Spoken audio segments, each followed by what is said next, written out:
नमस्ते सभी दोस्तों को। जैसा कि आप सभी जानते हैं कि आजकल मलमास चल रहे हैं, तो मलमास के बारे में एक कहानी है जो आपके साथ साझा करना चाहती हूँ। जैसे कि आप जानते ही हैं कि हमारे वर्ष में 12 महीने होते हैं और मलमास एक अतिरिक्त मास के रूप में 13वें महीने के रूप में जाना जाता है, जो हर तीसरे वर्ष में आता है। तो इसके पीछे की जो कहानी है वो ये है कि जब मलमास 13वें महीने के रूप में आए तो उस वक्त वो अनाथ थे।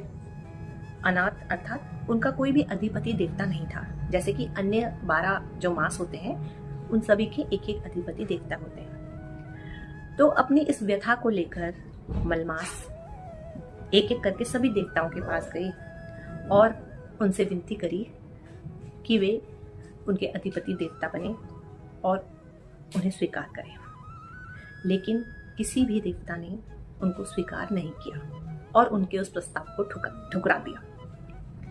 उनका कहना था कि हम तुम्हारे अधिपति क्यों बने, क्योंकि तुम्हारे महीने में ना तो कोई शुभ कार्य होता है, ना ही को किसी प्रकार का कोई उत्सव होता है, तो तुम्हारा अधिपति बनकर क्या फायदा। उनको एक तरह से निरर्थक बता दिया गया। तो ये सुन के उन्हें बहुत दुख हुआ और अपनी इस व्यथा को सुनाने के लिए, अपने इस दुख को बताने के लिए मलमास श्री हरि विष्णु के पास गए। जब उन्होंने श्री हरि विष्णु को अपनी व्यथा सुनाई तो श्री हरि विष्णु ने कहा कि जिसका दुनिया त्याग कर देती है उसे मैं स्वीकार करता हूँ और आज से तुम मलमास के साथ साथ पुरुषोत्तम मास के नाम से भी जाने जाओगे।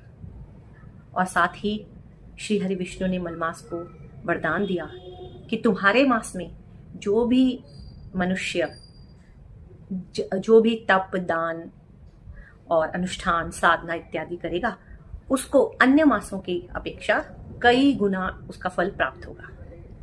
तो दोस्तों, इस कहानी को सुनाने के पीछे का मेरा जो उद्देश्य है वो सिर्फ इतना ही है कि जब समाज आपको ठुकरा देता है, संसार आपको ठुकरा देता है, तब ईश्वर ही है जो आपको स्वीकार करते हैं। तो जब भी जीवन में संघर्ष आए, परेशानियां आए, आप अपने आप को अधूरा महसूस करें, अनाथ महसूस करें, तो परमात्मा की शरण में जाएं, क्योंकि सिर्फ परमात्मा ही है जो आपको एक हारे हुए इंसान से एक विशिष्ट इंसान के रूप में परिवर्तित कर सकता है।